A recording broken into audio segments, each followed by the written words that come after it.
Reese Brenner and Tom Hayes. Thank you. So you have 2 minutes each for introduction, and then we will have 4 questions each. You will have 2 minutes to respond. And Sorry, so it's a 2-minute response Yes, time and 2-minute introduction. correct. And then And if we go too long, we get the yes, dinner you get plates. the written thing. And then you have 2 minutes to close. Thank you.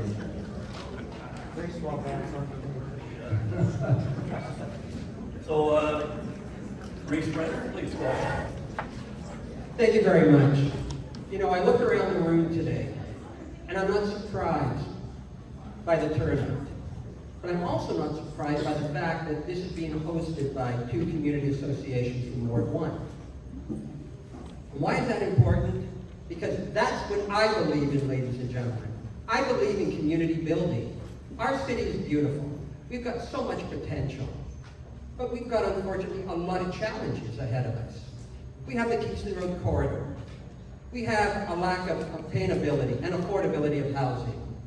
We've got the need to address environmental concerns, not just here in the south, but protecting the northern communities to make sure we have prime farmland and that we don't damage the aquifers and the wetlands. Our city is fantastic, but I know that there are solutions. But those solutions don't just rest in me. They rest through engagement, speaking to each and every one of you. That, in my 27 accumulated years on Pickering Council, I'm proud of.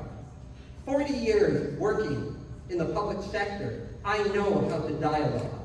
More importantly, I know how to not just listen, but to hear. I respond to emails, hundreds a day. I respond to social media. But when I'm responding, it's your views, your ideas, and more importantly, your solutions. We heard a lot in the local discussion about different questions. I'm very proud of the fact that many of those initiatives that we heard about have come from me raising them at Pickering Council as a city councillor. I've been at the region previously, had 18 years of experience. I know how to maneuver the region, and I know that with your continued support, we will affect positive change, and we will be a powerful voice. We will make things happen for the people of Pickering and Ward 1. Thank you.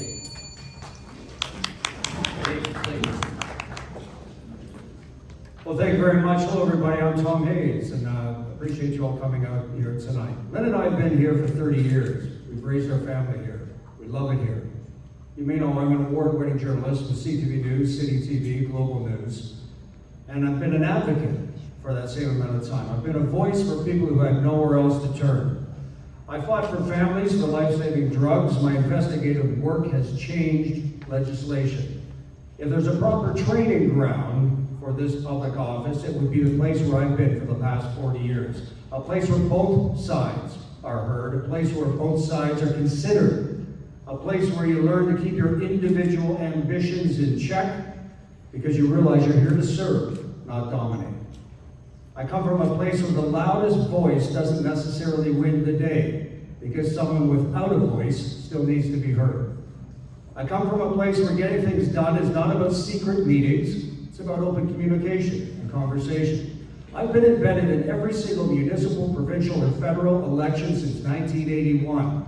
I know how career politicians work. I know what frustrates voters. I'm here tonight to speak from the heart, not from the political playbook. I am not a career politician. Multiple politics or municipal politics absolutely needs a new voice, new ideas, and maybe even term limits. I've been to thousands of doors and I've heard the same thing from all of them. Development, 75 condos. That number would scare anyone, it scares me. If you're frustrated and not happy about where we're at as a city, that's because of what's happened on the past watch, the last 4 years. I'm here because I believe our ward, our city needs a new voice and a trusted voice. Thank you. Thank you. Thank you, Mr. Hayes. So now we will go into the questions. And first question goes to Mr. Brenner. R3. Thank you. Do you have thoughts on improving Durham Regional Transit in Pickering? Residents have reported difficulty, especially with north-south bus travel from Kingston Road and between neighborhoods. How could bus transit be improved in Pickering? Thank you, excellent question. Our bus transit system does need to change. I'm proud of the fact that initially I was the co-chair of the Pickering Transit Committee and APTA, which was the Ajax Pickering Transit Authority. Unfortunately, when we got to Durham Region, things did change as it got to be a bigger transportation system.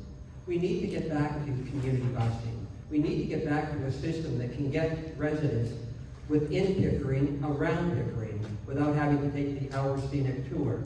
We need to make sure that we have a transit system that is properly going to link up with the GTA around us. We need a system that doesn't just take us to the Scarborough campus of the University of Toronto, but takes us to other transportation hubs where we can get and be able to catch the subway systems that are available within the GTA, within the 416 area. Our transit system is the secret ticket to get out of some of our gridlock. It's not going to fix it all, but it will enable those of us and those of you who have worked in downtown Toronto or other parts of Durham Region and the region of York or as far west as Vaughan and Hamilton to be able to get around and link. We need that linkage. We need better input from the public. And one of the things that I would like to see is to reintroduce the advisory committee to public transit for Durham Region so that we get it right when I get there. Thank you.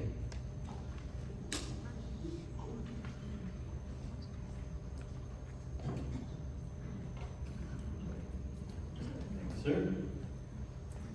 Mr. Hayes?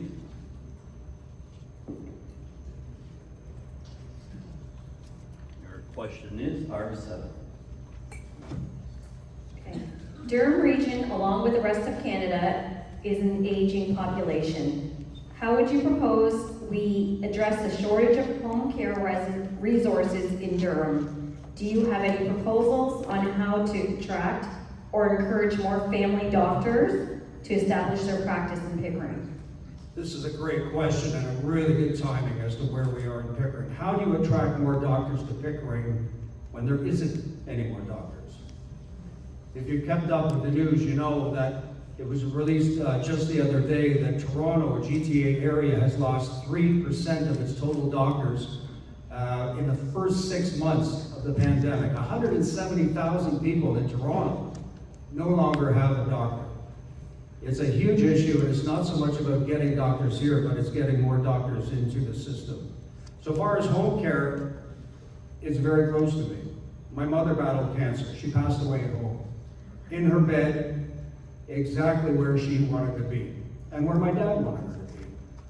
The home care PSWs were outstanding. Home care makes so much sense in so many ways. A patient gets to be home. The cost is far less than being in a hospital, and the caregiver gets a break. We all took turns looking after my mom. My dad was the Superman. He looked after her right until the end. He needed the odd break. So home care gave him that. Health dollars, as we all know, are provincial dollars. We need to convince other levels of government that investing in home care helps everyone, including the taxpayer, and that's you. Thank you, Ms. Hayes. Next question, Mr. Brenner, R5. Several builders and developers who have been refused variances by the Committee of Adjustment have attempted to circumvent council rulings by appealing to the Ontario Land Tribunal. Do you believe the city should always send representation to defend the city's right to uphold planning board decisions? Thank you. I mean, that's a real simple one. The answer is definitely yes. As a matter of fact, I'm appalled by the fact that our Committee of Adjustment took the time to listen to residents from the North Rosebank, North Rougemount community and made a responsible decision to turn down a line of variance. I'm shocked at the fact that we did not provide, through the City of Pickering, the resources to support the community and to support an appointed committee, which under the Planning Act is appointed by our council. I believe that we need to not just defend the decisions of the Committee of Adjustment, we need to provide the financial capacity and the resources, either to include it in the 2023 budget, to enable the Committee of Adjustment to be able to hire the appropriate external legal, external planning, to be able to defend those decisions. But more importantly, when decisions are made by the Committee of Adjustment, whether or not they're contrary to planning and development reports, those decisions are made, and in this case, was made listening to you, the people. And it would behoove us not to defend those decisions. I will be certainly pushing to ensure that the financial capacity is there to make sure that decisions which are decided upon based on public input, public engagement, are defended by the Ontario tribunals that unfortunately we will have to face, because that seems to be where all applicants these days are taking us. So we need to put the financial capacity there, and we need to defend democracy and defend our communities there. Thank you. Mr. Brenner? Mr. Hayes, next question, sir. R8. There are 4 regionally operated long-term care facilities in Durham, 2 in Oshawa and 1 in each of Whitby and Beaverton. Would you advocate for a facility to be built within South Pickering? Would I advocate a facility for South Pickering? First, I'm here to represent all parts of Ward 1. South Pickering, North Pickering, West, East. My mother-in-law was in a long-term care home in Oshawa. Lovely people, did a great job looking after her. But it was a long trip to Oshawa every single day through heavy traffic. I wish she could have been in a care facility anywhere in Pickering. I would have supported her. They are our most vulnerable. We saw that during the pandemic. I covered many stories where families were separated, talking through windows, talking through doors, seniors who died alone. We need to do much better. I would advocate to have a new facility anywhere in Pickering, because again, our population is about to double in 30 years. And with that population doubling, it will also get much older. We need to pay attention to our seniors. They are a priority. Having said that, there's only one taxpayer. It's me and you. I know what you pay in taxes because I pay them as well. And we need to pay attention to where those tax dollars are coming. We need to push the province and the federal government to support us more on health care. How on earth do we not have a hospital in Pickering? I have to leave my city to go to a hospital. To go to another place to find the care I'm looking for is unacceptable. We're a growing city. We are a city. We're not a town anymore. We need to start looking like one. Thank you, Mr. Hayes. Brenner, your next question. R2. What is your vision for the Kingston Road corridor throughout Pickering, excluding the city center neighborhood? Would you support the immediate reversal of Official Plan Amendment 38? Would you support the initiation of a public planning process for the detailed review areas in each of the Rougemount, Woodlands, Dunbarton, and Village East neighborhoods in the official plan? Fantastic question. And I'll start off by saying, for those who are not aware, OPA 38 is an official plan amendment because Durham Region deals with the official plans, which are the framework for development in the city of Pickering. OPA 38 came before Pickering Council. I did not support it. I could not support it. I could not support it because I felt that the vision that was talked about, which is the intensification along Kingston Road, excluding our city center, had some very serious flaws. It had flaws because the development was being dictated by new property owners that had purchased sites along Kingston Road. It was not being dictated by the people of Pickering. Yes, there was a process to allow people to talk to give information, to speak before Pickering Council on this particular item. And yes, the vote was taken, and it was carried. I didn't support that vote. I couldn't. Not when I knew that there was potential destruction of our community character in the Rougemount precinct. Not when I knew that the intersection at the corner of Altona Road, where an owner deliberately destroyed a heritage building without a permit, without authority. Not that I could support when I knew that there were a mega number of potential high-rises that could be built at the intersection of Steeple Hill that could inadvertently cause total chaos in terms of backing up traffic.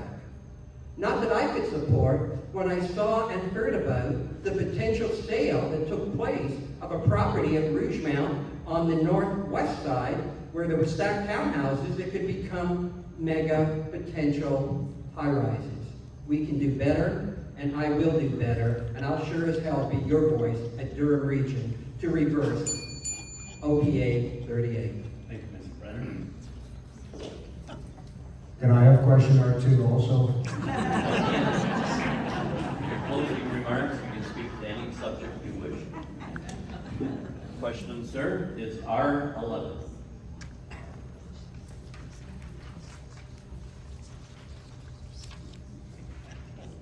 Pickering Council approved the infill and replacement housing in established neighborhoods planning recommendation report dated August 2020, which covers a number of neighborhoods in Ward 1.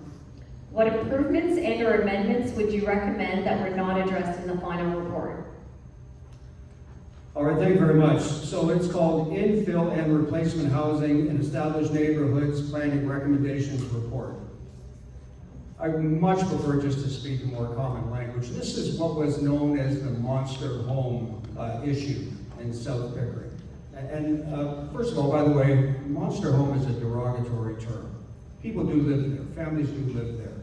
And really this issue for me just seems so common sense. And yet we spend $225,000. We spend way too much money on consultants, by the way, in this city and planning. $225,000 to figure out how circles and triangles can figure out where your house is going to go on a lot. If I'm doing something at my house, I look to the left, I look to the right, and see how it's going to affect my neighbors. I talk to my neighbors, and I make sure that we all understand what's going on. And that's what we need more in this planning process. $225,000, we just put in a skateboard park for $200,000. What a great way to spend money. Well spent. We gotta stop spending money on reports and consultants. The bylaws are extremely important. But as I've always said about development, and this goes back to R2 as well, it has to fit the landscape. Taller buildings going in behind Loblaws, that's pretty good. There's no houses there, and you can walk to the GO station. But you can't put 60 stories beside a 2-story neighborhood, so we kind of agree on that. It has to fit the landscape. And by the way, the bulldozers are not coming tomorrow. We have time. There are not 75 condos that have been approved. We have time, and you need somebody with an investigative background to go through all this and make sure that it fits the landscape and we spend our money properly. They're coming. Thank you, Ms. Hayes. Maybe not in 5 years, but they're coming. They're not coming in 5 years. I said maybe not in 5 years. 75 condos, maybe in 50 Please years. order for 60. Thank you. It's hard to do. Next question, Mr. Brenner. R10. Will you support and push for more home care staff at the provincial level for inpatients' homes with a minimum of 4 hours per day to assist family caregivers? Fantastic question, and it's, again, a very simple answer. Of course I would. And of course it's something that's very important. The fact that the funding for home care support to assist seniors in their home does come from the province of Ontario as part of the arrangement between the federal and provincial governments. But you know what? That doesn't matter to me that it's their mandate and responsibility. What does matter to me is that seniors deserve the right to live in their homes and to be living in an environment of dignity and self-respect. Currently, the 4 hours per week to assist family caregivers is not enough. It's not enough because unless you have had to be in a home with someone with dementia, with Alzheimer's, somebody that is sick and struggling with cancer, or any number of illnesses, it is imperative for your own mental health to be the best provider of care that you know that you want to be for your loved one, to have more than 4 hours to be able to get out and get time away. I know, because I realized my wife had breast cancer. She had a mastectomy. It was hell. I was fortunate. We had home care come into our home to assist with the changes of the bandages. I was fortunate that I had the ability to get out. If I could not have found that ability to get out, it would have been devastating, not just for me, but for the person that you love and care for. I will do everything humanly possible to ensure that caregivers get the kind of support to support their loved ones in our community. Thank you. Thank you, Mr. Brenner. My wife survived breast cancer as well too, so good for us.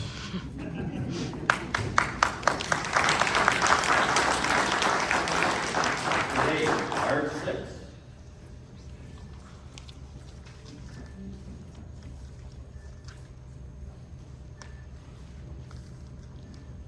Okay, Durham funds and provides many regional services, including police, paramedic, water and sewage, waste management and recycling, public transportation, long-term care and seniors services, and many others.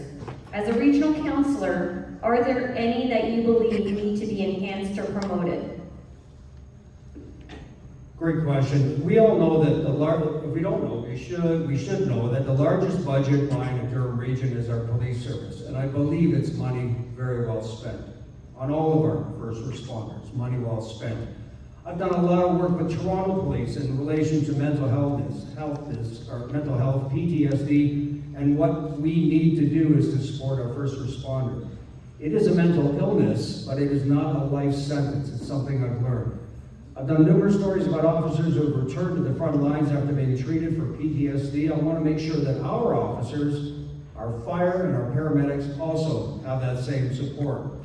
We also have to take a look at our paramedic service. Just last week, a Toronto paramedic told me that he got a call to come to Pickering, cross the border. Why? Because no Pickering crew was available. Because our paramedics are in hospital hallways where they cannot drop a patient and leave a patient until the room is found. That needs to be addressed, and that needs to be streamlined so we can keep our paramedics on the road in our city, and we're not depending on next door Toronto to come and save us. I also want to thank the members of our Pickering Fire Service, a service that I understand is understaffed. And I want to take a closer look at that, but if it's understaffed, then we're also talking about a safety issue in our city, and that needs to be addressed. Thank you, Mr. Hayes. And final question for the two. R4, Mr. Brenner. Have we not done before?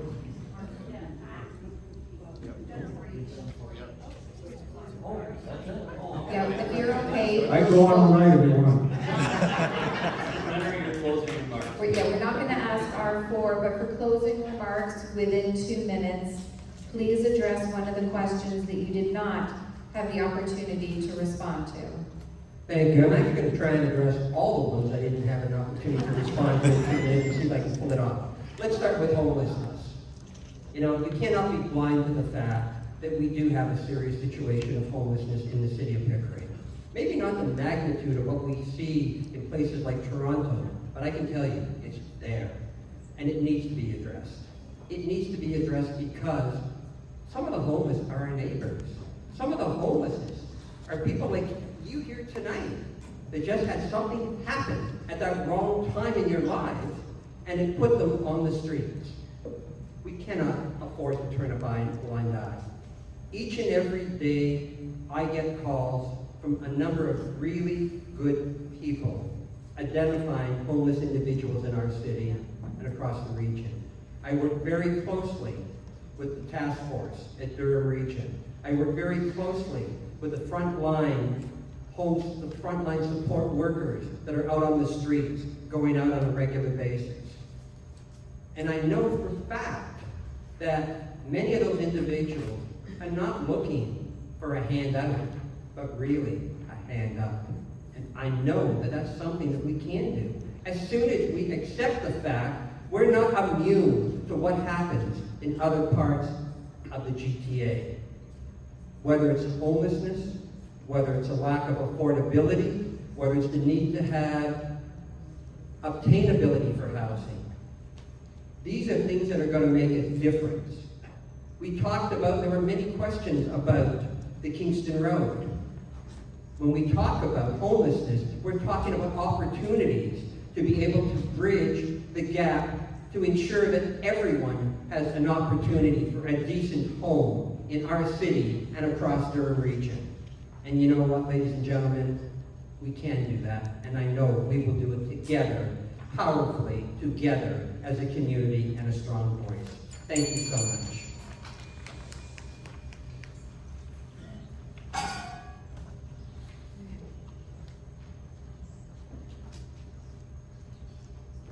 Please go ahead. Oh, sorry, I was waiting for you to pick a number, but I'll just, I'm gonna go with R1.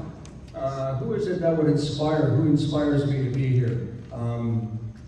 A person is and always was my late father. Came here on a boat, a couple of bucks in his pocket, built a life for himself and me and my family. He loved it here in Pickering. And if he was here right now, he'd say to me, son, forget the political games, the shenanigans, the political playbook. Just do a proper job with integrity. And be yourself. And don't be afraid to take on the big people. And that's what I've been doing my whole life. Quick story. I fought for years for life-saving drugs for families that have kids that suffer from spinal muscular atrophy. I pressured the health minister in Queen's Park. It got so intense that Premier Doug Ford phoned me personally. He has my cell. He said, Tom, what's going on with this drug? We had it out. We had a discussion. And weeks later, that drug was approved, and those SMA families got that life-saving drugs. That was me and the Premier getting together and solving a problem. I know who the leaders are, and they know me. And by the way, we're going to have to take them on again, because I got breaking news. Ontario trying to delay shutdown of Pickering Nuclear Station just moved on the Toronto Star. We need a new voice, a strong voice, a trusted voice, and I hope that is me that you consider October 21st. Thank you very much. Thank you, gentlemen. That was very informative. Thanks, Maurice. And thank you to the public. We're going to have another break. And I'm going to introduce the school trustees that may be here. They have a table at the back, and if we wish to speak to them.